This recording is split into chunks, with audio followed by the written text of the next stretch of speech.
Rochelle Harris's hands trembled as she wrapped them around the warm coffee cup. Across the small table, Nathan Pierce smiled at her, his blue eyes kind and attentive. They'd been talking for 30 minutes now, and every second felt like borrowed time. Her heart hammered against her ribs as she watched him laugh at something she'd said about her nursing job. This was the moment. The moment when everything would fall apart. She'd been here before. 3 times actually. 3 different men, 3 coffee dates, 3 variations of the same ending. The last one, Marcus, had actually stood up and walked out mid-sentence when she mentioned her kids. Didn't even finish his latte. Just grabbed his jacket and left her sitting there, feeling like she'd committed some terrible crime by being a mother. "You okay?" Nathan asked, tilting his head. "You got quiet all of a sudden." Rochelle forced herself to breathe. Her red blouse suddenly felt too tight, too bright, too visible. She wanted to disappear. But she couldn't keep hiding this. If he was going to leave, better now than after she'd let herself hope. "I need to tell you something," she said, her voice barely above a whisper. Nathan leaned forward, concerned. "What's wrong?" The coffee shop buzzed around them. A barista called out orders. Someone laughed too loud at a nearby table. The world kept spinning, unaware that Rochelle's was about to stop. "I have 2 kids," she said quickly, the words tumbling out before she could stop them. "A boy who's 7 and a girl who's 5. Their father left us 2 years ago. I worked 2 jobs to keep us going. I understand if you want to leave. I really do. Most men do." She couldn't look at him. Her eyes focused on the coffee cup, on the little design the barista had made in the foam. A heart. How ironic. The silence stretched between them. 1 second. 2. 3. Rochelle felt the familiar sting behind her eyes but refused to cry. Not here. Not again. Rochelle. She looked up slowly, already preparing herself for the apology, the excuse, the quick exit. But Nathan was still sitting there. Still looking at her with those kind blue eyes. And he was smiling. "Thank you for telling me," he said softly. "That took courage." "You're not leaving?" The question came out strangled, disbelieving. "Why would I leave?" Nathan reached across the table, his hand hovering near hers, asking permission. When she didn't pull away, he gently covered her shaking fingers with his. "You being a mother doesn't change anything about who you are. If anything, it tells me you're strong, responsible, and caring. Those are good things." Rochelle stared at him, waiting for the catch. There was always a catch. "I mean it," Nathan continued. "I'd like to keep getting to know you. And if you're comfortable with it, maybe someday I could meet them too. Your kids. No pressure, no timeline. Just whenever you're ready." A tear escaped despite her best efforts.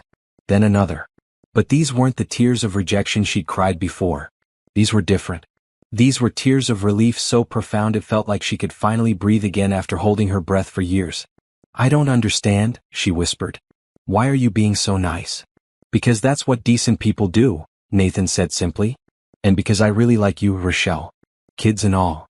Have you ever felt invisible, like your truth would make people run? What would you do if someone finally stayed? Drop a comment below and subscribe to see how this unexpected connection transforms into something beautiful. Sometimes the bravest thing we can do is let someone see all of us, even the parts we think might scare them away. The afternoon sunlight streamed through the coffee shop windows, casting golden rectangles across the wooden floor. Rochelle Harris sat in one of those rectangles, feeling exposed and vulnerable in her bright red blouse. She'd chosen it this morning because it made her feel confident, but now she wished she'd worn something less noticeable. Something she could hide in. Nathan Pierce sat across from her, completely at ease in his casual blue button-down shirt and dark jeans. He didn't look like a billionaire. That was one of the things that had surprised her when her friend Tanya had set them up. Tanya worked at Pierce Industries and had been trying to introduce them for months. "He's normal," Tanya had insisted. "Rich, yeah, but like actually normal. Not weird. You'd like him." Rochelle had been skeptical. She'd learned to be skeptical about everything, especially men who seemed too good to be true. But Tanya had worn her down and finally she'd agreed to coffee. Just coffee. Nothing serious. No expectations. Except now she had expectations. 30 minutes of easy conversation had done that. Nathan was funny and self-deprecating. He'd asked about her work as a nurse and actually listened to her answers. He'd laughed at her stories about dealing with difficult patients. He'd been interested in her love of baking, which she did on weekends to make extra money. And that was the problem. She'd started to hope. Started to think maybe this one could be different. But they never were. "So," Nathan said now, his hands still covering hers on the table. "Tell me about them. Your kids. What are their names? Rochelle's throat tightened. He really wasn't leaving. She'd braced herself for rejection, armed herself against disappointment, and now she didn't know how to handle acceptance. Caleb and Sophie, she said quietly. Caleb's 7. He's smart, so smart it scares me sometimes. He reads at a 5th grade level and loves dinosaurs. Sophie is 5. She's pure sunshine. Talks non-stop and wants to be a princess or a scientist, depending on the day. Nathan's smile widened. They sound wonderful. They are. Rochelle's voice grew stronger. They're everything to me. I work at County General during the week and do catering on weekends so I can give them what they need. It's not much, but it's honest work. We're happy. I can tell, Nathan said. The way your whole face lights up when you talk about them. Rochelle wiped at her eyes, embarrassed by the tears. Sorry? I'm not usually like this. It's just, the last few times I told someone I had kids, they couldn't get away fast enough. I was starting to think maybe I should just stop trying to date. Focus on being a mom and nothing else. You shouldn't have to choose, Nathan said firmly. You're allowed to be a mother and still want companionship. Those things aren't mutually exclusive. Try telling that to most men on dating apps. Nathan laughed. Fair point. But I'm not most men. No, Rochelle agreed, studying his face. No, you're not. They sat in comfortable silence for a moment. The coffee shop's music played softly in the background, some acoustic cover of a pop song. Rochelle had stopped shaking. Nathan's hand was warm over hers, steady and reassuring. Can I ask you something? Rochelle said. Anything. Why does Tanya think you need to be set up? You're successful, kind, good-looking. You could probably date anyone you wanted. Nathan's expression turned rueful. You'd think so, wouldn't you? But it turns out being wealthy comes with its own problems. Most people I meet either want something from me or they're intimidated by the money. It's hard to find someone who sees me as just Nathan, you know? Rochelle nodded slowly. She'd been so worried about her own baggage, she hadn't considered that he might have his own. Tanya talks about you all the time, Nathan continued. She says you're genuine, hardworking, and that you tell it like it is. Those are rare qualities. I wanted to meet you because of who you are, not despite anything about your life. Even with 2 kids and a beat-up Honda that broke down last week? Even with all of that, Nathan confirmed. Actually, speaking of your car, how have you been getting around? Rochelle shrugged, trying to seem casual. Buses mostly. It's fine. Takes longer, but it works. What's wrong with the car? Transmission, the mechanic thinks. It's going to cost about $1,500 to fix. I'm saving up, but it'll take a few months. In the meantime, I plan my routes carefully. Nathan was quiet for a moment, his brow furrowed in thought. I could help with that. Rochelle stiffened, pulling her hand back. No. Absolutely not. Why not? Because we just met. Because I don't take money from people. Because it would be weird and uncomfortable and I'd feel like I owed you something. Nathan held up his hands in surrender. Okay. No money. But what if I just drove you places sometimes? As a friend. Friends help each other out, right? Nathan. I'm serious. No strings attached. You need to get to work or pick up your kids, and I have a car that sits in my garage most days anyway. It's practical. Rochelle wanted to refuse. Pride demanded it. She'd been taking care of herself and her children alone for 2 years now. She didn't need charity, even from a kind billionaire who looked at her like she mattered. But then she thought about yesterday. About standing at the bus stop in the rain with grocery bags, Sophie crying because she was tired, Caleb trying to be brave but clearly miserable. About getting home at 8:30 when they should have been home by 6. Just sometimes, she heard herself say.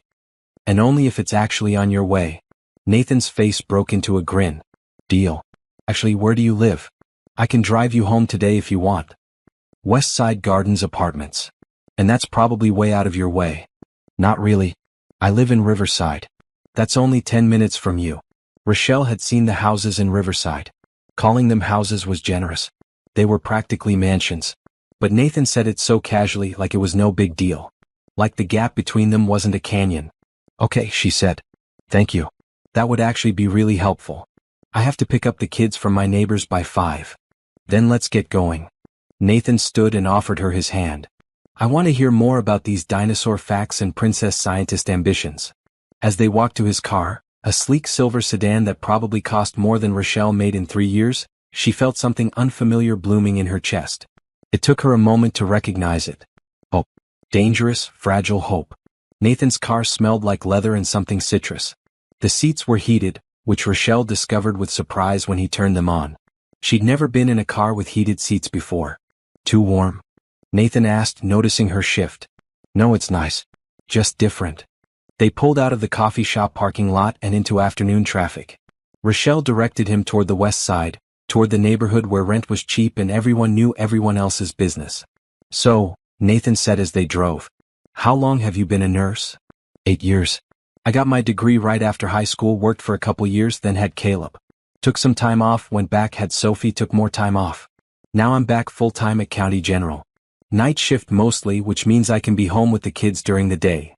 That must be exhausting. Rochelle laughed without humor. You have no idea. I sleep maybe 4 hours a day. But it works. My neighbor, Mrs. Chen, watches them when I need to sleep during the day. She's elderly and likes the company. Her kids moved away, so she kind of adopted mine. And the catering? Weekends. Small parties, family gatherings, that kind of thing. I've always loved baking, and it turns out people will pay decent money for good cake. I made $300 last weekend doing a birthday party. That's almost a whole month of groceries for us. Nathan glanced at her, his expression thoughtful. You're incredibly resourceful. I'm incredibly tired, Rochelle corrected. But what choice do I have? The kids need to eat. They need clothes and school supplies and birthday presents. Their father, Dennis, he sends money sometimes. Emphasis on sometimes. 200 here, 50 there. Nothing regular, nothing I can count on. So I make it work. Where is he? The father. Last I heard, Atlanta. He left when Sophie was 2. Said he wasn't cut out for family life. Just packed a bag one day and left. The divorce was quick. He didn't fight for custody, didn't ask for visitation. Just signed the papers and disappeared. I'm sorry, Nathan said quietly. I'm not. The words came out sharp. Rochelle softened her tone. I'm sorry for the kids. They deserved better. But I'm better off without him. He was never really present even when he was there, you know? Always had one foot out the door. At least now I know where I stand. They drove in silence for a few minutes. Rochelle watched the neighborhoods change through the window. From the nice downtown area with its trendy shops to the more industrial middle section. Finally to the west side where buildings looked tired and the streets needed repair. Turn left here, she said. Then right at the second light. Got it? You can drop me at the front, Rochelle said as they approached her apartment complex. You don't have to come in. What if I want to? Nathan asked. Is that okay? Or is it too soon? Rochelle's heart skipped. You want to meet my kids? Eventually, yeah. If you're comfortable with it. Today or another day, whatever works. She should say no. It was too fast. They'd known each other for less than 2 hours. But something about Nathan made her feel safe. Made her want to trust him. Okay, she said. But they're probably going to interrogate you. Sophie especially. She has no filter. Nathan laughed. I can handle it. They parked and walked up 3 flights of stairs to Rochelle's apartment. The building was old but clean. She made sure of that. Before she could knock, the door flew open. Mama. Sophie launched herself at Rochelle's legs. She wore a bright green dress that was probably supposed to match her eyes but instead clashed wonderfully with her brown skin. Her hair was in 2 puffs on either side of her head, ribbons already coming loose. Hey baby. Were you good for Mrs. Chen? So good. We made cookies. She let me stir. Mrs. Chen appeared in the doorway, a small Asian woman with silver hair and a warm smile. They were angels as always. Her eyes shifted to Nathan with open curiosity. And who is this? This is my friend Nathan. Nathan, this is Mrs. Chen. My lifesaver. Pleasure to meet you, Nathan said, shaking her hand. Mrs. Chen looked him up and down, then nodded. You have kind eyes. That's good. Rochelle deserves kind eyes. She turned back to Rochelle. Caleb is inside reading. That boy and his books. Thank you so much. I'll come get them in a bit. Take your time. We're having fun. Sophie tugged on Rochelle's hand. Mama, can we have cookies for dinner? No, baby. But maybe one for dessert. Can your friends stay for dinner? Sophie looked up at Nathan with wide eyes. We're having spaghetti. Mama makes really good spaghetti. Nathan looked at Rochelle, eyebrows raised in question. You don't have to, Rochelle said quickly. She invites everyone to everything. Last week she invited the mailman. I'd love to stay for dinner, Nathan said. If that's okay with you. Rochelle hesitated, then nodded. Okay. But it's nothing fancy. Just basic spaghetti and salad. Sounds perfect. Inside Rochelle's apartment, everything was clean but worn. The furniture was second-hand, mismatched but comfortable. Pictures of the kids covered every surface. Caleb sat on the couch, nose buried in a book about velociraptors. He looked up when they entered, his expression cautious. "Caleb, come say hi. This is Nathan." The boy stood slowly, clutching his book. He was tall for 7, with serious eyes and his mother's beautiful features. "Hello." "Hey Caleb. Your mom tells me you're into dinosaurs." "I know everything about dinosaurs," Caleb said matter-of-factly. "Did you know that velociraptors were actually only about the size of a turkey? Movies make them way too big." Nathan smiled. "I didn't know that. That's really cool. Also, they probably had feathers. Scientists found evidence in fossils. So they looked more like giant chickens than lizards." "Giant chickens sounds less scary than what Jurassic Park showed us. Right?" Caleb's face lit up. Finally, an adult who got it. "The T-Rex thing where it can't see you if you don't move? That's wrong too." Their vision was actually excellent. As Caleb launched into a detailed explanation of various dinosaur misconceptions, Rochelle headed to the kitchen to start dinner. Nathan followed, listening patiently to Caleb's lecture. "You can sit," Rochelle said, pulling out a pot. "You don't have to help." "I want to help. What can I do?" "You're a guest." "I'm a friend," Nathan corrected. "Friends help. What needs doing?" Rochelle looked at him, really looked at him. He'd taken off his jacket and rolled up his sleeves. He looked completely comfortable in her tiny, dated kitchen. No judgment in his eyes, no pity. Just genuine willingness to help. "You can make the salad," she said. "Stuff's in the fridge." "On it." They worked side by side, Caleb chattering away about dinosaurs while Sophie helped by putting the napkins on the table. When Nathan offered to set the table, Rochelle let him. When he suggested they use real plates instead of paper, she agreed. Small acceptances, but each one felt like a tiny victory over her stubborn independence. Dinner was simple but good. Nathan ate 2 helpings and complimented the sauce. Sophie told him approximately 600 facts about her kindergarten class, including which boys had cooties and why she was going to be a princess scientist. Caleb warmed up enough to show Nathan his dinosaur collection after dinner. "They're really great kids," Nathan said later as he helped Rochelle wash dishes. The kids were in the living room watching a cartoon. "They are," Rochelle agreed. "They're my whole world." "I can see that." Nathan handed her a plate to dry. "Listen, I know you're independent and proud. I get it. But I want to help. However I can. Driving, fixing things, whatever. Will you let me?" "Why?" Rochelle put the plate down, meeting his eyes. "We barely know each other. Because I want to know you better. Because I like you and your kids. Because I can help and it would make me happy to do so." He paused. "Is that enough of a reason?" Rochelle wanted to say no. Wanted to protect herself and her children from the inevitable disappointment when this man realized what he'd gotten himself into and left like everyone else. But she was so tired. Tired of doing everything alone. Tired of being strong every single second of every single day. And Nathan's offer was wrapped in such genuine kindness that refusing felt almost cruel. "Okay," she whispered. "But I'll pay you back. Somehow. No payback necessary. Just keep making spaghetti like this and we'll call it even." Sophie appeared at Nathan's elbow. "Are you Mama's boyfriend?" "Sophie," Rochelle gasped. But Nathan just laughed. "I'm your mama's friend. Is that okay?" "I guess so. You're nicer than Daddy. He never played with us." The simple statement broke Rochelle's heart. Nathan knelt down to Sophie's level. "Well, I like playing. Maybe next time I can bring a game?" "Really?" Sophie's eyes went wide. "Really? If your mom says it's okay. Can he, Mama? Please?" Rochelle looked at Nathan, at his hopeful expression, at her daughter's excitement, at Caleb peeking around the corner with interest. She thought about saying no, about keeping walls up, about playing it safe. Instead she said, "Yeah, baby. He can." And just like that, Nathan Pierce became part of their lives. 2 days later, Nathan picked them up for the promised trip to the Children's Museum. Rochelle had tried to insist they could take the bus, but Nathan wouldn't hear it. He arrived at 10 in the morning, punctual and prepared. "I brought car seats," he said, gesturing to the back seat where 2 brand new boosters sat waiting. Rochelle froze on the stairs. "Nathan, those are expensive." "They're necessary," he said simply. "Safety first. Plus, now you won't have to borrow Mrs. Chen's old one every time we go somewhere.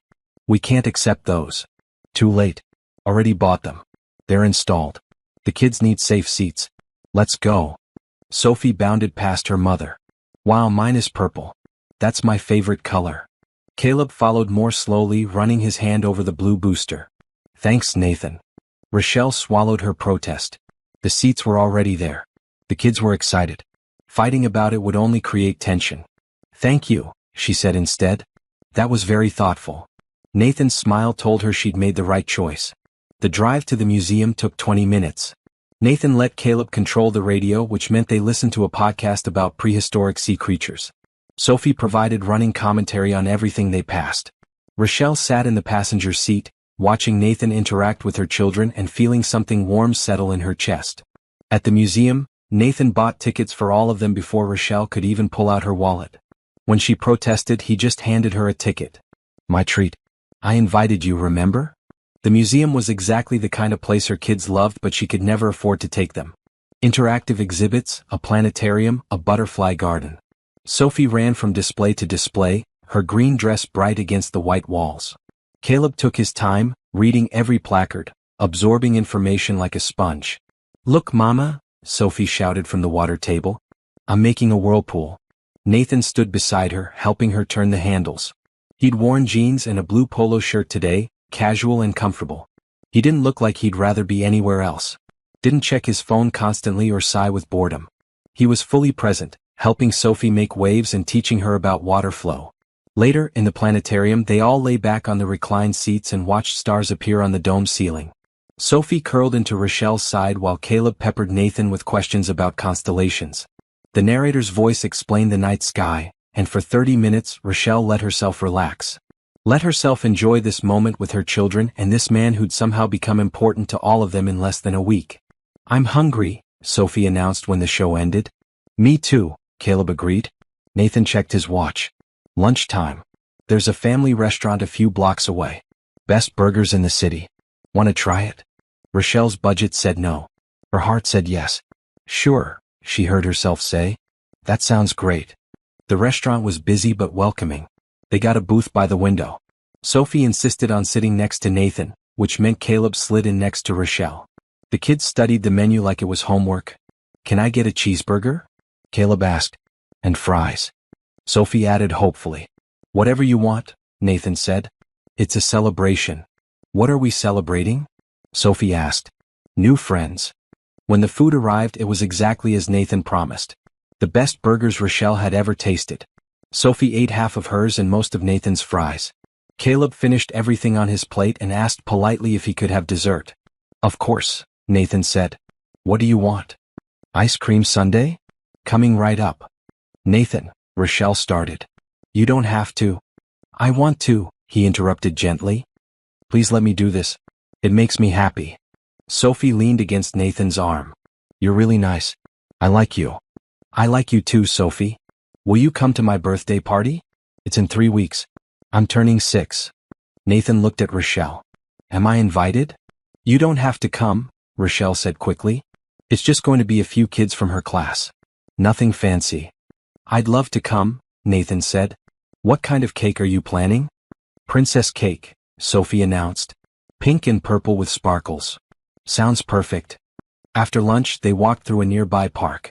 The kids ran ahead, climbing on playground equipment while Rochelle and Nathan sat on a bench watching them. They're really wonderful, Nathan said. You've done an amazing job with them. Thanks. It's been hard sometimes. Most of the time, actually. But they make it worth it. Can I ask you something personal? Rochelle tensed.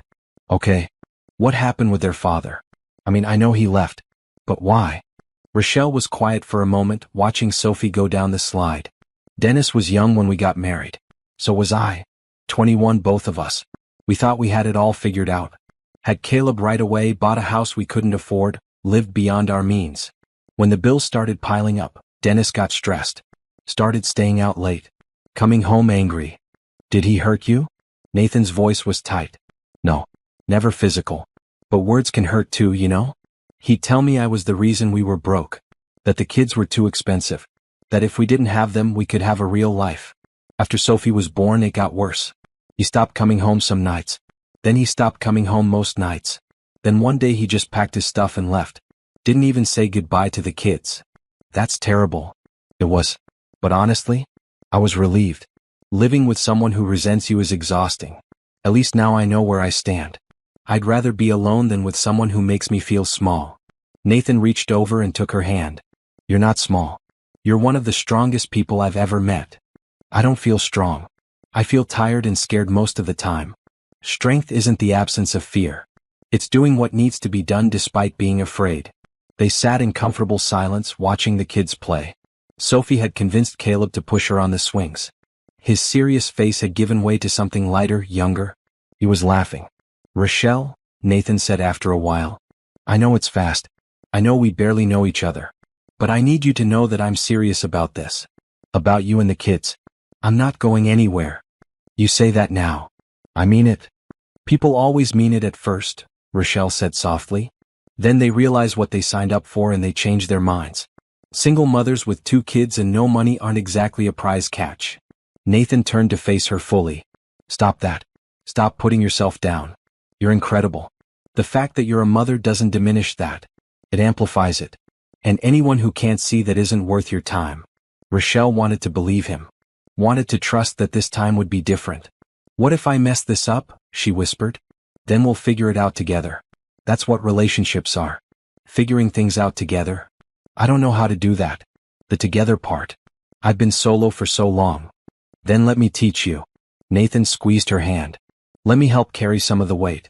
Let me be there for you and the kids. Not because I think you need saving, but because I want to be part of your life. A lump formed in Rochelle's throat. Okay, she managed. Okay. When they dropped them off that evening, Nathan handed Caleb a wrapped package. Just something small, he said when Rochelle started to protest. Caleb opened it carefully. Inside was a book about dinosaurs, but not just any book. This was a detailed, scientific reference guide with full-color illustrations. The kind of book that cost $50 easy. This is amazing, Caleb breathed, flipping through pages. Look, Mama, it has all the new discoveries. What do you say? Rochelle prompted. Thank you so much, Nathan. Caleb hugged the book to his chest. This is the best present ever. Sophie tugged on Nathan's shirt. What about me? Nathan pulled out another package. Almost forgot. Inside was a dress-up kit. Princess crown, scientist goggles, a stethoscope and a magic wand. Everything a princess scientist could need. I love it, Sophie squealed, immediately putting on the crown and goggles together. Look, I'm a smart princess. The smartest, Nathan agreed. Rochelle walked him to his car, leaving the kids to examine their gifts with Mrs. Chen. You didn't have to do that. I wanted to. Their faces made it worth it. Nathan, this is all so much. The car seats, the museum, lunch, the presents. I don't know how to handle this. Then just say thank you and accept that I care about you all. Thank you, Rochelle said, the words coming easier this time. For everything. For staying. For being kind to my kids. For making us feel like we matter. You do matter. More than you know. He kissed her forehead, gentle and sweet, then drove away. Rochelle stood on the sidewalk long after his taillights disappeared, feeling something she hadn't felt in years. The next 2 weeks established a pattern. Nathan came by 3 or 4 times a week, sometimes to drive Rochelle to work, sometimes just to hang out. He helped Caleb with math homework, played endless rounds of pretend with Sophie, and fixed things around the apartment that Rochelle had been meaning to deal with for months. The leaky faucet in the kitchen got repaired. The loose doorknob tightened. The cabinet that wouldn't close properly was adjusted. Nathan never made a big deal out of it, just showed up with tools and got to work while Rochelle cooked dinner or helped the kids with schoolwork. You don't have to do all this, she told him one evening as he installed a new light fixture in the living room. The old one had been flickering for weeks. I know, but I want to. Besides, this is dangerous. What if it sparked and started a fire? I was going to call the landlord. How long would that have taken? Rochelle grimaced. Fair point. Mr. Williams isn't exactly prompt with repairs. Nathan finished installing the fixture and flipped the switch. Warm, steady light flooded the room. There. Much better. Sophie danced in the new light. It's so bright. I can see everything. That's the idea, Princess Scientist. The nickname had stuck. Sophie insisted on being called Princess Scientist now, much to Caleb's amusement. She wore her crown and goggles everywhere, conducting experiments that mostly involved mixing things together to see what happened. On Friday of the second week, Nathan arrived with groceries. Not just a few things but 6 full bags of food. Rochelle stood in the doorway of her apartment, staring at the bags lined up in the hallway. What is all this? Groceries. I was at the store anyway and figured I'd pick up some extra stuff. No big deal. Nathan, this is too much. It's food. You need food. The kids need food. Let me help. Rochelle felt tears prick her eyes. She'd been eating ramen for lunch all week, saving the good food for the kids. Her paycheck was still 3 days away and her account balance was in the single digits. These groceries meant she could eat properly. Meant the kids could have variety.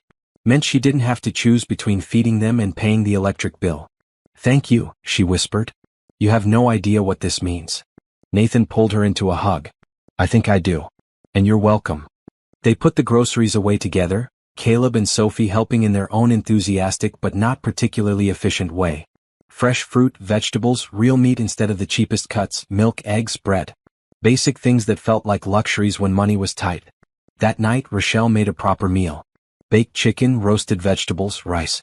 They ate together at her small table, Nathan fitting in like he'd always been there. After dinner they watched a movie. Some animated thing about talking animals. Sophie fell asleep against Nathan's shoulder halfway through. She's out, Nathan whispered. Rochelle looked over at her daughter, peaceful and content. She really loves you. I love her too. Both of them. And you. The words hung in the air. Rochelle's breath caught. Nathan. Too soon? He asked, still whispering so as not to wake Sophie. Maybe. I don't know. I want to believe you. I do. But I'm scared. I understand. Take all the time you need. I'll still be here. The following week, Nathan offered to take Rochelle car shopping. Her Honda was officially dead. The mechanic had called with the bad news. The transmission repair would cost more than the car was worth. It wasn't worth fixing.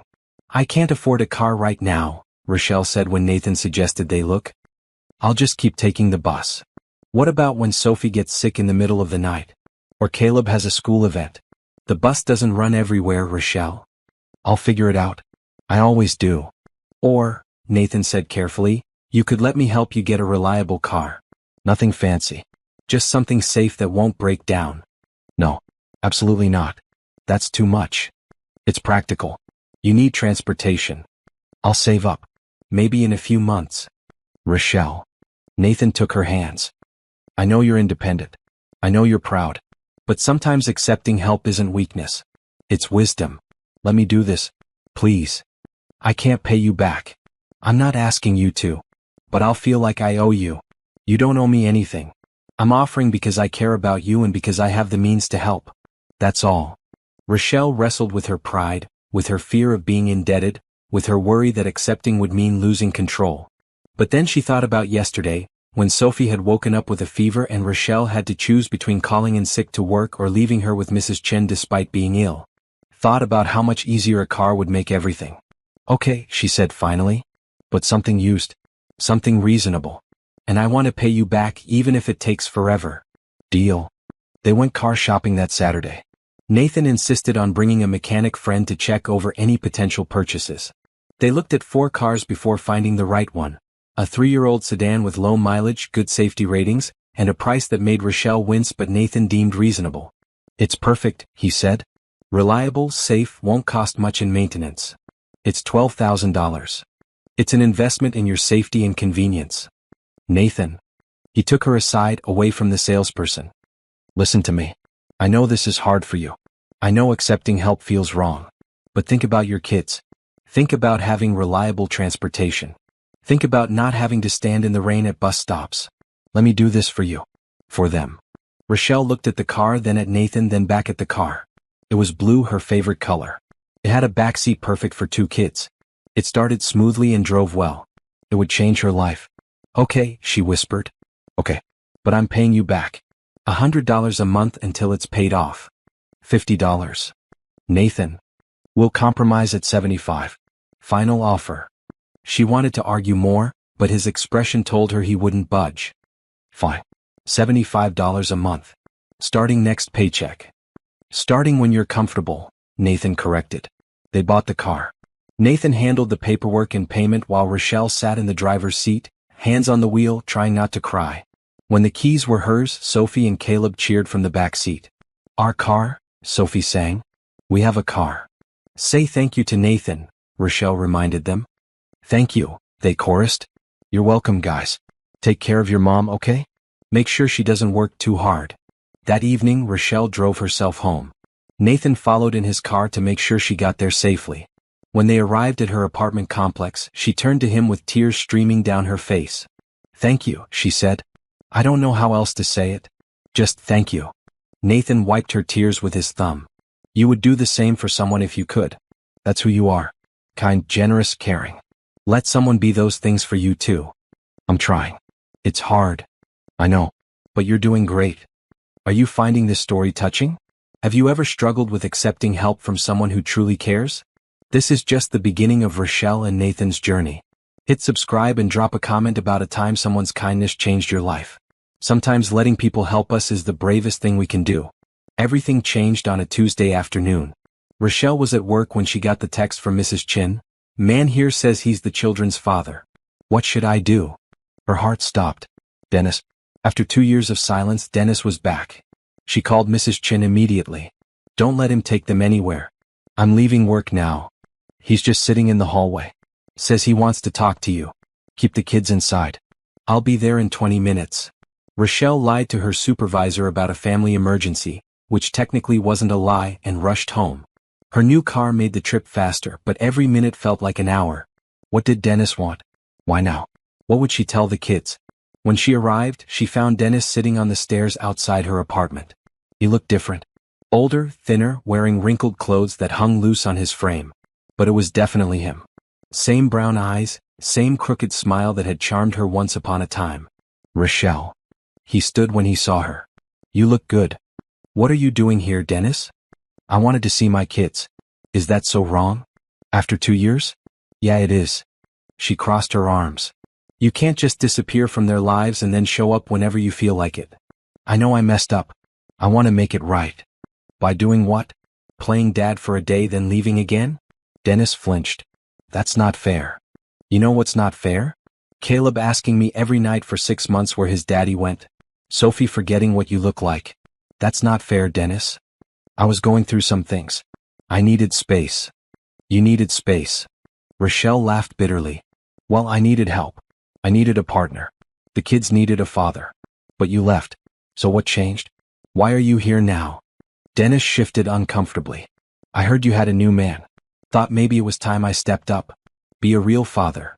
Rochelle's stomach dropped. "How do you know about Nathan?" "Facebook. Your friend Tanya posts pictures. Saw some guy with my kids." "Your kids?" Anger flared hot in her chest. "They stopped being your kids when you abandoned them. Nathan's been more of a father to them in 3 weeks than you were in 5 years. So it's true then. You replaced me." "I didn't replace you. You left. Nathan is someone who actually wants to be in our lives. Someone who shows up. Someone who cares." "I care," Dennis insisted. "Then where were you? Where were you when Sophie had pneumonia and I spent 3 days in the hospital with her? Where were you when Caleb needed surgery to remove his tonsils? Where were you for birthdays, Christmas, any of it?" Dennis looked away. "I sent money. Twice in 2 years. $400 total. That barely covered a month of groceries. I didn't have much. I was figuring things out. While I was working 2 jobs and raising our children alone." Rochelle's voice cracked. "You don't get to come back now and act like you care. You lost that right. I want to see them." "Why?" "Because they're mine." "No," Rochelle said firmly. "They're mine. I'm the one who's been here. I'm the one who wipes their tears and helps with homework and makes sure they know they're loved. You're just a stranger who shares their DNA." Dennis's face hardened. "I have rights. Legal rights. Then get a lawyer and we'll go to court. But I'm not letting you waltz back into their lives and confuse them. Not without some kind of plan, some kind of commitment." They stared at each other, years of hurt and anger hanging between them. Finally, Dennis sighed. "Can I at least say hi? Just 5 minutes. I promise I won't upset them." Rochelle wanted to say no. Wanted to protect her children from potential disappointment. But she also knew that completely denying access could backfire legally. And maybe, just maybe, Dennis really did want to try. Even if she doubted it. 5 minutes, she said. Supervised. "And if you make them cry, you leave immediately." They went inside. The kids were playing in the living room, building something elaborate with blocks. They looked up when Rochelle entered, then froze when they saw Dennis. "Hey guys," Dennis said awkwardly. "Remember me?" Sophie hid behind Caleb. Caleb just stared. "You're our dad," he said flatly. The one who left. Dennis flinched. Yeah. I'm sorry about that. I made mistakes. Why are you here? Caleb asked. Still flat, emotionless. Protective. I wanted to see you. See how you're doing.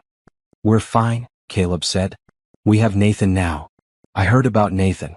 That's good. But I'm still your dad. You weren't acting like it, Caleb replied. At 7 years old, his words carried devastating truth. Dennis tried to smile. You're right. But I want to change that. Can I visit sometimes? Maybe take you to the park? Sophie peeked out from behind her brother. Will you leave again? No, baby girl. I won't leave. Promise. Dennis hesitated, and in that hesitation Rochelle saw the truth. He couldn't promise. Didn't even know if he'd follow through on today, let alone tomorrow. He has to go, Rochelle said, stepping between Dennis and the children. Say goodbye. But you said 5 minutes. And it's been 5 minutes? Goodbye, Dennis. She walked him to the door. He looked back at the kids one more time, something like regret crossing his face. I really am sorry, Ro. Then prove it. Be consistent. Show up. But don't make promises you can't keep.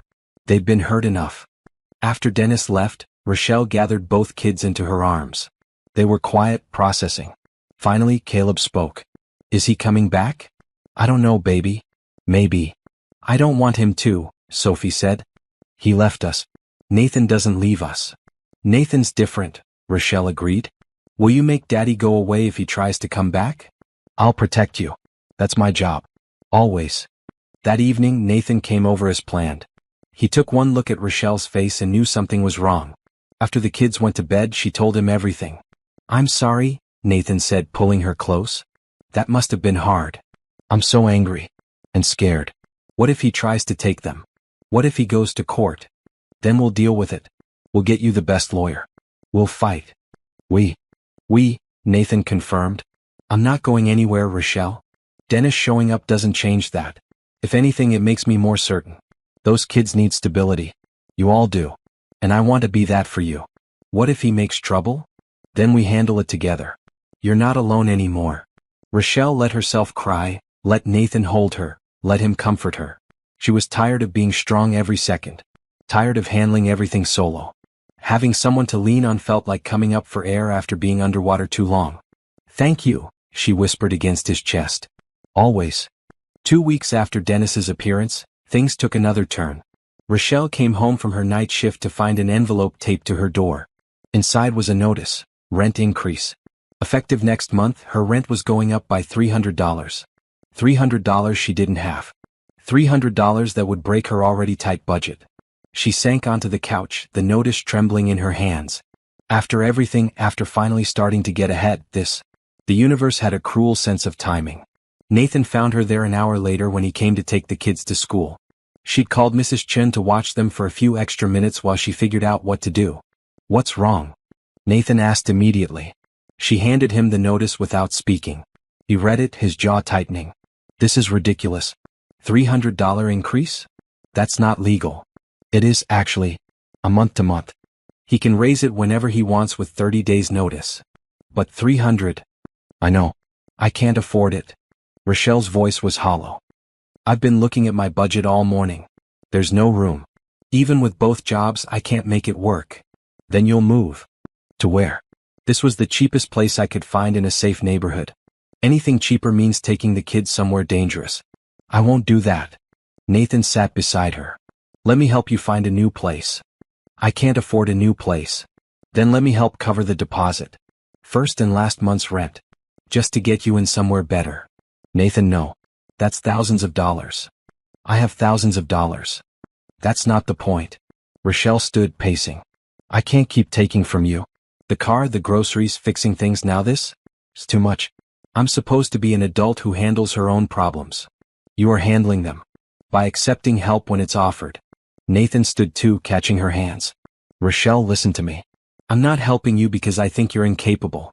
I'm helping because I can and because I care about you. There's no shame in that. But I can't pay you back. I don't want you to pay me back. I want you and the kids to be safe and stable. That's what matters. Why are you doing all this? Tears spilled over. Why do you care so much? Because I'm in love with you, Nathan said simply. I love you and Caleb and Sophie. You're my family now. That's what family does. They help each other. Rochelle stared at him, the words sinking in. You love me. I love you. Have for a while now. Didn't want to say it too soon and scare you off. But yeah, Rochelle Harris, I'm completely in love with you. She kissed him. Poured all her fear and gratitude and budding love into that kiss. When they broke apart, both were breathing hard. I think I love you too, she whispered. But I'm terrified. Of this, of trusting, of everything falling apart. Then we'll be terrified together. And we'll make it work. Starting with finding you a better apartment. They spent the next week looking at places. Nathan had a real estate agent friend who helped them search. Most places were out of Rochelle's price range, but Nathan kept pushing them to look at nicer neighborhoods, better schools. I can't afford these, Rochelle kept saying. Let me worry about that. Finally they found it. A 2-bedroom apartment in a complex with a playground, good schools nearby, safe streets. The rent was actually lower than what her current landlord was demanding, but the deposit was steep. $3,000 for first month, last month, and security. I don't have that kind of money, Rochelle said, even though she loved the place. But I do. Nathan pulled out his checkbook. Consider it an investment in my future family. Nathan. Rochelle. He took her hands. I know this is hard for you. I know you want to do everything yourself. But relationships are partnerships. Let me be your partner. Let me help carry the load. She wanted to argue. Wanted to insist she could figure it out. But looking at this apartment, at the safe playground where her kids could play, at the good schools they could attend, at the future it represented, she found herself nodding. Okay, she said. Okay. But I'm paying you back. $50 a month, added to what I'm already paying for the car. Rochelle? That's my condition.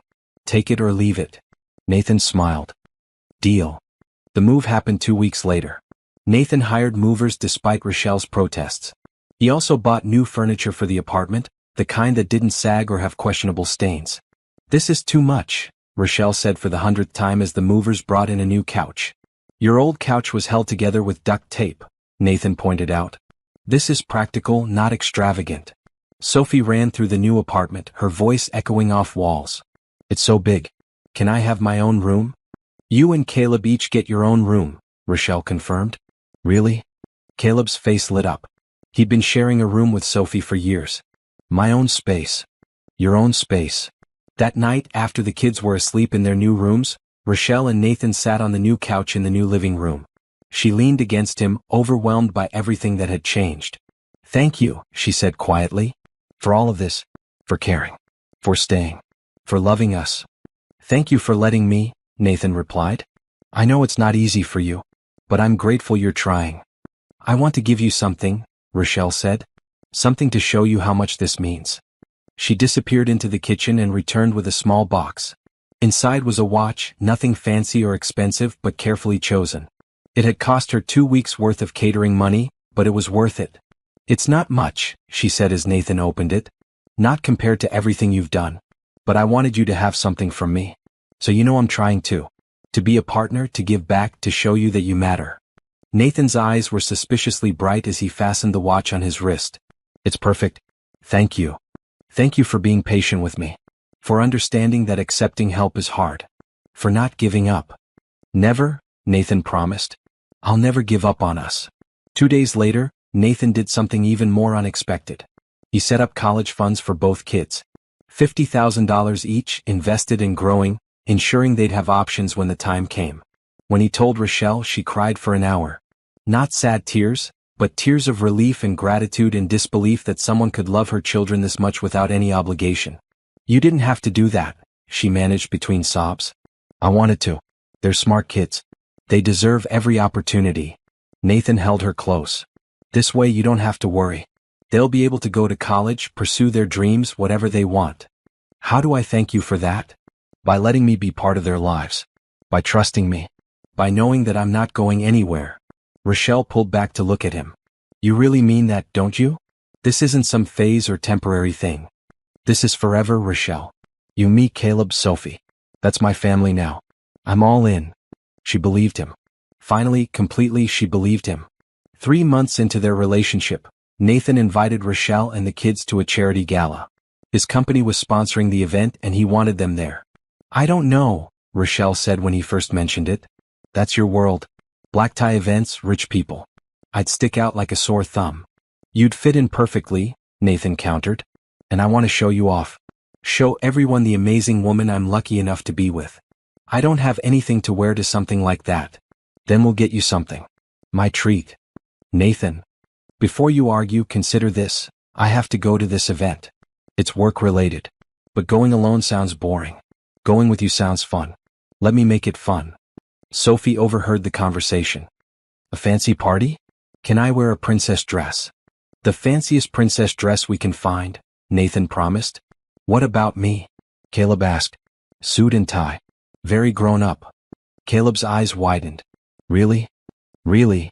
That's how Rochelle found herself in a boutique the following Saturday, trying on evening gowns while Nathan watched from a chair, offering opinions. She'd never spent this much time or money on clothes in her life. That one, Nathan said when she emerged in a floor-length maroon dress. That's the one. Rochelle looked at herself in the mirror. The dress fit perfectly, elegant without being overly fancy. She looked like she belonged in his world. It's expensive, she said, checking the tag and wincing. It's perfect, Nathan corrected. And you're worth every penny. Sophie got her princess dress, a sparkly blue creation that made her squeal with delight. Caleb got a suit that made him stand taller, more confident. They looked like a family getting ready for something special. The night of the gala, Rochelle was a bundle of nerves. She'd done her hair and makeup carefully, wanting to look right. Nathan arrived to pick them up looking devastating in his tuxedo, but it was his expression when he saw her that made her feel beautiful. Wow, he breathed. You're stunning. You clean up pretty nice yourself. The venue was a grand hotel downtown. Chandeliers hung from the ceiling. People in expensive clothes mingled with champagne glasses. Rochelle felt out of place immediately, but Nathan kept his hand on the small of her back, grounding her. Nathan. A tall woman in a silver dress approached them. So glad you could make it. Patricia, this is Rochelle Harris and her children, Caleb and Sophie. Everyone, this is my mother, Patricia Pierce. Rochelle's stomach dropped. His mother. He hadn't mentioned his mother would be here. But Patricia's smile was warm and genuine. It's so wonderful to finally meet you. Nathan talks about you constantly. And these must be the famous dinosaur expert and princess scientist. Caleb straightened. I know everything about dinosaurs. Then you'll have to tell me your favorite. Mine is the Triceratops. That's a good one. But mine is the Ankylosaurus. It had armor and a club tail for defense. Patricia listened intently as Caleb explained Ankylosaurus anatomy. She complimented Sophie's dress and asked her about her scientific experiments. She treated them all like they mattered, like they were important. Your family is lovely, Patricia said to Nathan later. I'm so happy for you. They're pretty great, Nathan agreed, looking at Rochelle with such open affection that she felt her face heat.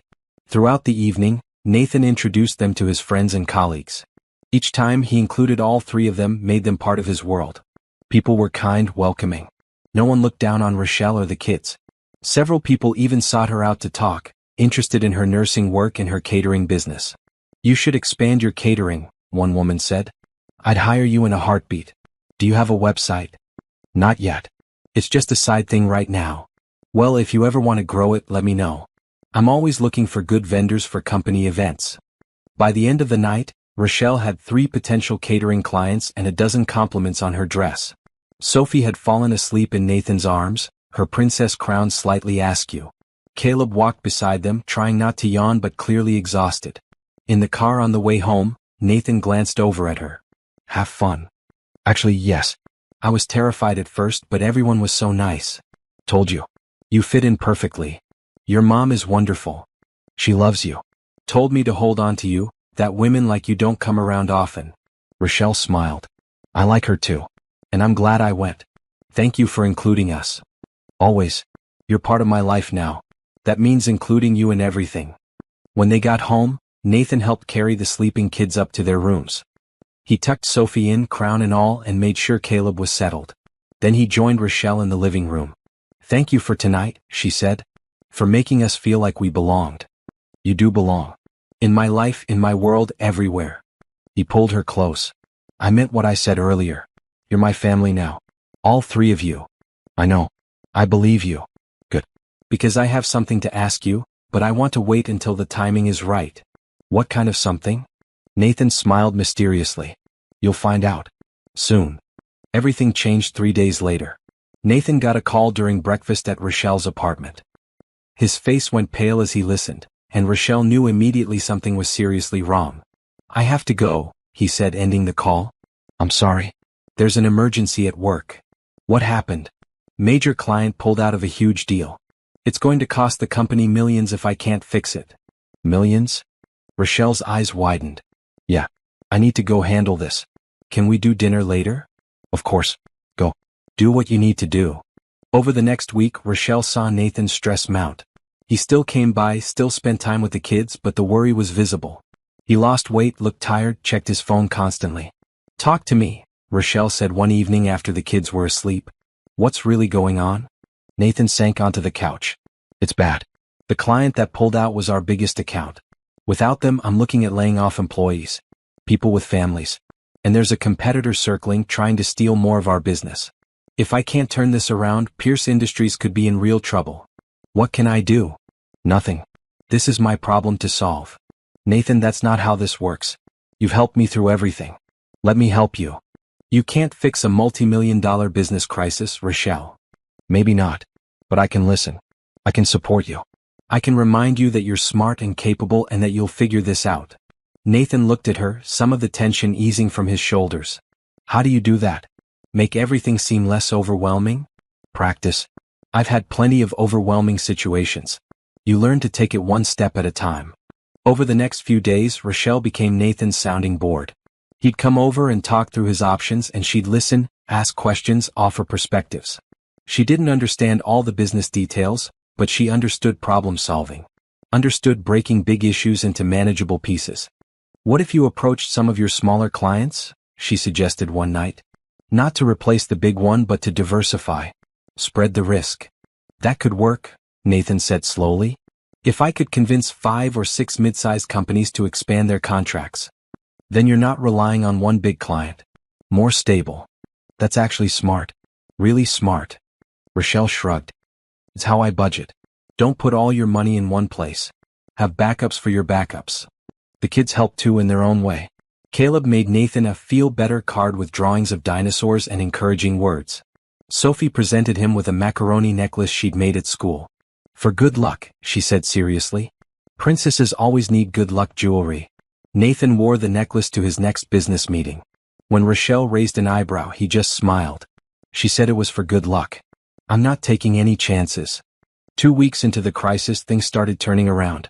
Nathan's strategy of approaching smaller clients worked. He secured 3 new contracts and expanded 2 existing ones. Not enough to completely replace the lost revenue, but enough to keep the company stable. "You saved my business," Nathan told Rochelle one evening. "That idea about diversifying, it worked. We're going to be okay." "You saved your business," Rochelle corrected. "I just reminded you of something you already knew. You're the one who did the hard work." "Still, having you there, supporting me, it made all the difference. Usually when things get tough, I face them alone. Having you by my side changed everything." "That's what partners do," Rochelle said. "They show up for each other." Nathan pulled her into his arms. "I want to ask you something. I was going to wait, but after all this, after you standing by me through the worst time in my business career, I can't wait any longer." "Ask me what?" He dropped to one knee. Rochelle's breath caught. "I don't have a ring yet," Nathan said. "I wanted to do this perfectly with candles and music and all the romantic stuff. But I can't wait. Rochelle Harris, you're the strongest, kindest, most amazing woman I've ever met. You and your kids have become my whole world. Will you marry me?" Tears streamed down Rochelle's face. "Yes. Yes, of course I'll marry you." They kissed, long and deep, both crying and laughing at the same time. When they finally broke apart, Sophie was standing in the doorway in her pajamas, eyes wide. "Did you ask Mama to marry you?" "I did," Nathan confirmed. "Does that mean you'll be our daddy?" Nathan looked at Rochelle, who nodded. He turned back to Sophie. "If that's okay with you." Sophie launched herself at him, wrapping her arms around his neck. "Yes, yes, yes, yes. I want you to be our daddy." Caleb appeared behind his sister, rubbing sleep from his eyes. "What's going on?" "Nathan asked me to marry him," Rochelle said. "Which means he'll officially be part of our family." Caleb was quiet for a moment, processing. Then he smiled, a real smile that lit up his whole face. "Cool. Can I still call you Nathan, or should I call you Dad?" Whatever you're comfortable with, Nathan said. No pressure. I think maybe Dad. If that's okay. That's more than okay. That's perfect. They spent the rest of the evening talking about the future, about the wedding, about what it would mean to be a real family. The kids finally went back to bed around midnight, excited and happy. I can't believe this is happening, Rochelle said when they were alone again. 6 months ago, I was sure I'd be alone forever. Now I'm getting married. Not just getting married, Nathan corrected. Building a life. Together. You, me, Caleb, Sophie. A real family. A real family, Rochelle echoed. I like the sound of that. 3 days after the proposal, Nathan took all 3 of them back to the coffee shop where he and Rochelle had first met. The place was decorated with flowers, and their favorite table by the window was reserved with a handwritten sign. What's all this? Rochelle asked as they sat down. I told you I wanted to do the proposal right. With romance and planning. So consider this the official version. Nathan dropped to one knee again, this time pulling out a small velvet box. Inside was a ring, elegant and beautiful without being ostentatious. It fit Rochelle's style perfectly. Rochelle Harris, will you marry me? I already said yes, she laughed through her tears. Say it again. Let me hear it. Yes. 1,000 times yes. Nathan slipped the ring onto her finger, and the coffee shop erupted in applause. Rochelle looked around to see that several of their friends had been hiding at nearby tables. Tanya, Patricia, Mrs. Chin, even a few of Rochelle's nursing colleagues. You planned this, Rochelle said. I wanted to celebrate properly. Wanted everyone we care about to share this moment. But Nathan wasn't done. He turned to Caleb and Sophie, pulling out 2 smaller boxes. Inside each was a silver bracelet, child-sized but elegant. Caleb, Sophie, I have a question for you too. I love your mom very much. But I also love both of you. You're not just part of a package deal. You're individuals that I care about deeply. So I want to ask officially, will you let me be your dad? Will you let me be part of your family? Sophie didn't hesitate. Yes. You're already our dad in my heart. Caleb took longer, his serious face thoughtful. Will you promise not to leave? Like really promise? Because promises are important. I promise, Nathan said solemnly. I will never leave you. Not for any reason. I'm here to stay. Then yes, you can be our dad. Nathan hugged them both, and if his eyes were wet, no one mentioned it. Rochelle watched the man she loved embrace her children, watched them become a family right there in the coffee shop where everything had started. Patricia approached with champagne for the adults and sparkling cider for the kids. A toast, she said, raising her glass. To new beginnings, to love that chooses to stay, and to the beautiful family my son has been blessed to join. Welcome to the Pierce family, all of you. They clinked glasses and celebrated. Mrs. Chin cried happy tears.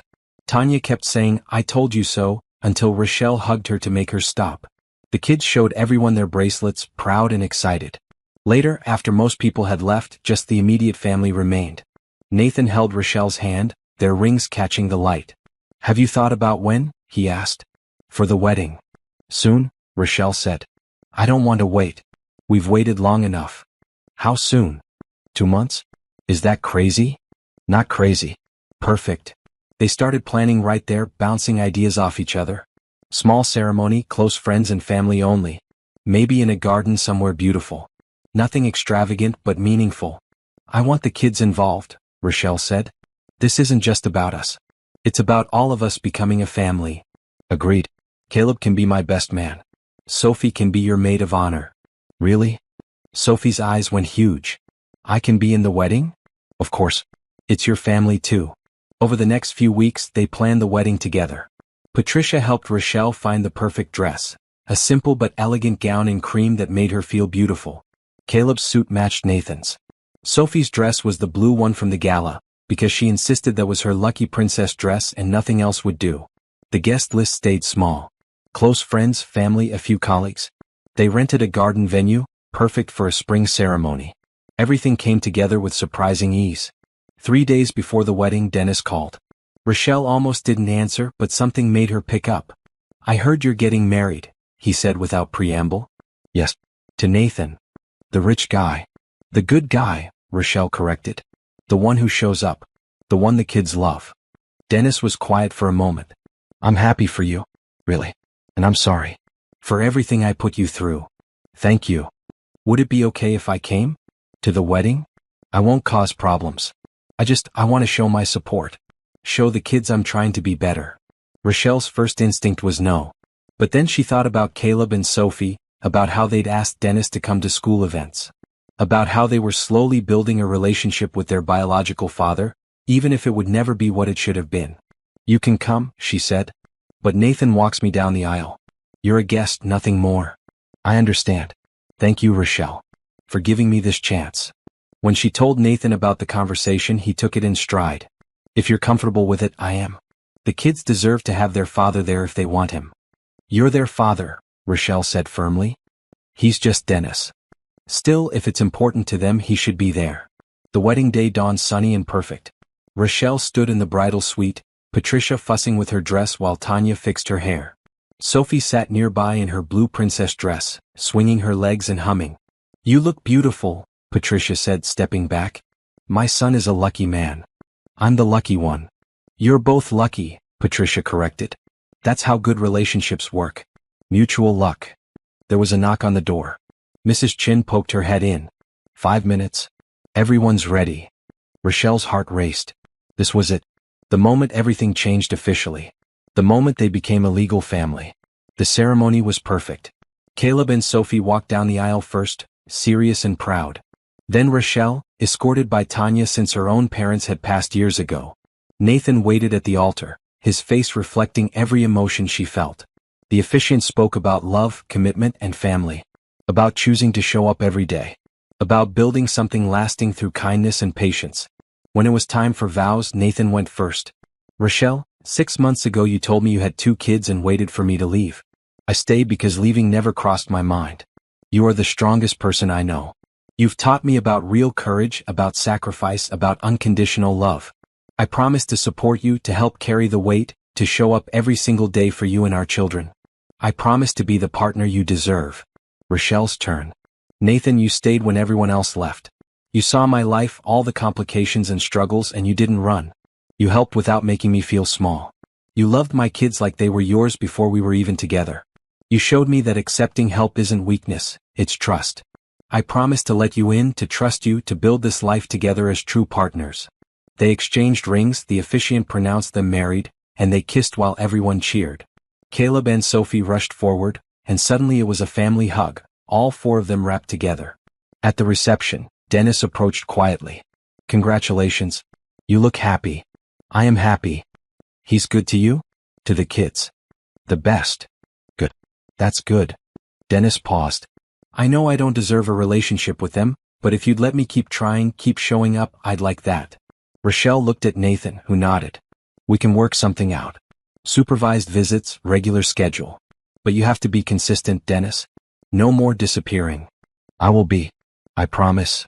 Later, Nathan and Rochelle had their first dance as husband and wife.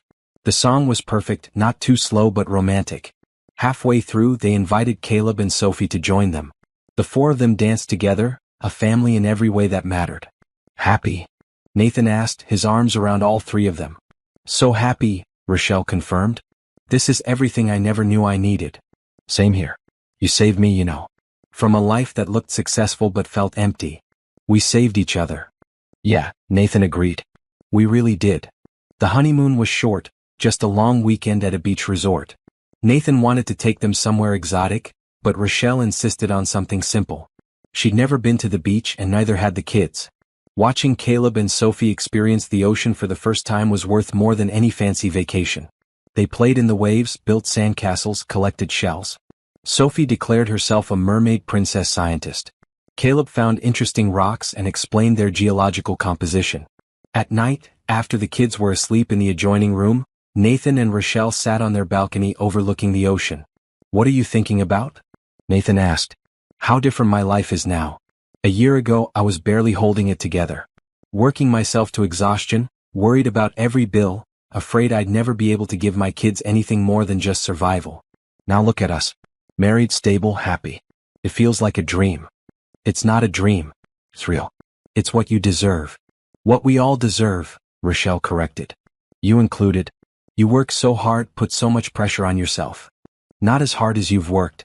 I had advantages, resources. You built everything from nothing. And now we build together. When they returned home, Nathan had a surprise. The company crisis had fully resolved, and Pierce Industries was thriving again. The diversification strategy had worked so well that profits were actually up from the previous year. "I want to do something," Nathan said. "Something meaningful." "What did you have it in mind?" "A foundation. To help single parents. Provide resources, education, childcare assistance. Things that would have made your life easier. What do you think?" Rochelle's eyes filled with tears. "I think that's beautiful. Really beautiful. I want you to run it. You know what people need, what would actually help. Between your nursing and catering, you understand working mothers. You'd be perfect. But I'm not qualified to run a foundation. You're more qualified than anyone. You've lived it. And I'll be there to handle the business side. We'll do it together." The Harris Pierce Foundation launched 6 months later. Rochelle quit her night nursing shifts to focus on it full-time, though she kept catering on weekends because she loved it. The foundation provided grants to single parents, funded childcare programs, and offered job training. Their first year they helped 300 families. Seeing other parents get the support she desperately needed made every long day worthwhile. Caleb thrived in his new school. His teachers said he was gifted, recommended advanced programs. Nathan made sure he had every opportunity, but Caleb remained the same humble, curious kid he'd always been. Just now he had someone to share his dinosaur facts with at dinner every night. Sophie continued being a princess scientist, though now she had a lab coat to go with her crown. Nathan had converted a corner of their home office into a laboratory, where she could conduct safe experiments. Mostly making things fizz and change colors, but she loved it. One evening about a year after the wedding, Rochelle stood in the kitchen making dinner. Nathan came up behind her, wrapping his arms around her waist. "I have news," he said. "Good news or bad news?" "Definitely good. Remember that conversation we had about maybe expanding our family?" Rochelle turned in his arms. "Yeah. How do you feel about that?" "Nathan, are you saying what I think you're saying?" He grinned. "I'm saying we have an appointment with an adoption agency next week. If you still want to, we could adopt. Give another kid a loving home." Rochelle threw her arms around his neck. "Really? You want to adopt?"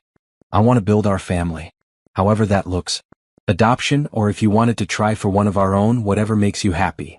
"Both?" Rochelle decided. "Let's do both. A big, chaotic, wonderful family." "You sure? That's a lot of work." "With you I can handle anything." 2 months later they got the call about a little girl. 3 years old, in foster care, needing a permanent home. Her name was Riley, and she had the biggest brown eyes Rochelle had ever seen. The adoption process was long but worth it. Caleb and Sophie were excited about having a little sister. They helped decorate her room, picked out toys, made welcome signs. When Riley finally came home for good, she clung to Rochelle like she'd never let go. "You're staying?" Riley asked that first night at bedtime. "We're all staying," Rochelle assured her. "This is your home now. Forever. Promise?" "Promise." 6 months after Riley joined the family, Rochelle discovered she was pregnant. Nathan cried when she told him. Happy tears, grateful tears, tears of joy for this unexpected blessing. Their baby, a boy they named Matthew, was born on a snowy January morning. Caleb, Sophie, and Riley crowded around the hospital bed, awed by their tiny new brother. "He's so small," Sophie whispered. "You were this small once," Rochelle said. "Can we keep him?" Riley asked. Everyone laughed. "Yes, baby. We're definitely keeping him." 5 years after that first coffee date, the Harris Pierce household was beautifully chaotic. 4 kids, 2 adults, 1 slightly judgmental cat that Sophie had convinced them to adopt. Homework and dinosaur facts and princess scientist experiments and toddler giggles filled every corner of their home. On their 5th anniversary, Nathan took Rochelle back to that coffee shop. The same table by the window was reserved, just like it had been for the proposal. 5 years, he said, taking her hand across the table. Best 5 years of my life. Mine too. Even with all the chaos. Especially with all the chaos. You know what I realized the other day? What? When we met, I was successful but empty. Had everything money could buy but nothing that mattered. You showed me what actually matters. Family, love, showing up. Being there. You showed me it's okay to accept help. To trust. To believe that good people exist and sometimes they stay. I'll always stay, Nathan said. Through every tantrum and teenage drama and whatever else comes. I'm here. Good. Because I'm not letting you go. They sat in comfortable silence, sipping coffee, watching people pass by the window. Somewhere in the city, their kids were with Patricia, probably causing delightful havoc. Later they'd pick them up and go home to their beautifully messy life. But right now it was just them. The couple who'd started with a coffee date and built something extraordinary. Not because everything was perfect, but because they'd chosen each other every single day. "Thank you," Rochelle said softly. "For what?" "For staying that first day. When I told you about the kids. For not running. For choosing us." Nathan squeezed her hand. "Thank you for letting me stay. For taking a chance on us. For building this life together." Outside, snow began to fall. Inside the coffee shop, two people who'd found each other against all odds sat together, their wedding rings catching the light, their hearts full. Their story had started with fear and vulnerability. It had grown through trust and patience. And it would continue through kindness, hope, and love. Always love leading the way.